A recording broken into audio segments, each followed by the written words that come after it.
We're going to go ahead and see a Sprite Mother come down and Zon Warren. So, yeah, what Kai'Sa's doing here is just fortifying that battlefield to win by hold.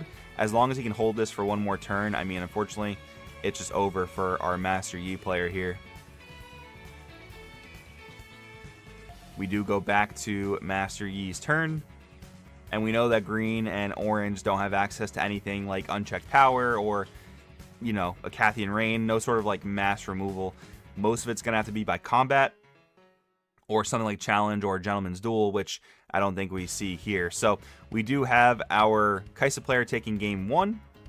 And now we're going to go ahead and see what we have for game 2. Of course, we can expect Master Yi to go first, flipping over 2 runes. We'll see if he hit his turn 1 play. Not quite a Stalwart Poro, but we do have a Clockwork Keeper, which effectively in this matchup is the same card because the shield doesn't really matter as much because Kai'Sa has so much actual straight up removal. Kai'Sa is going to pass on his first turn with no units. I think we caught a glimpse of like several Noxus Hopefuls in hand with just a bunch of spells and not really any efficient way to activate the Legion. We have a turn 1 Qiyana coming down from Master Yi, which is going to generate him immediate value as soon as it's able to go over to a battlefield. Our Kai'Sa player now trying to figure out what the best option here is. Is he just going to hard cast a Hopeful? Potentially, if he had one more rune, he could hard cast both Hopefuls, but that's just not what he has right now. So we're going to see where Qiyana is going to go. Now you have to make a decision between sending Qiyana to the Void Gate or the God Willow's Grove. And I think we're going to see a very interesting decision here. You know, you might think to just send Qiyana over to the Grove, get a draw, and have it hold to draw more.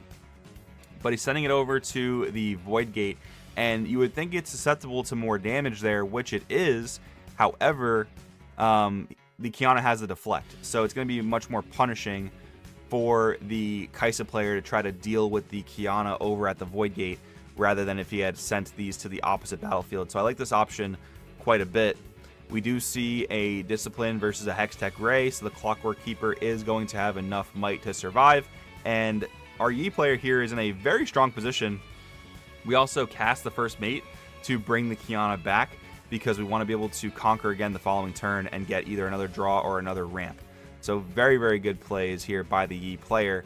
Kai'Sa may have just bricked a bit too much to really get back into this game, but I don't plan on counting Kai'Sa out because this deck is absolutely nuts.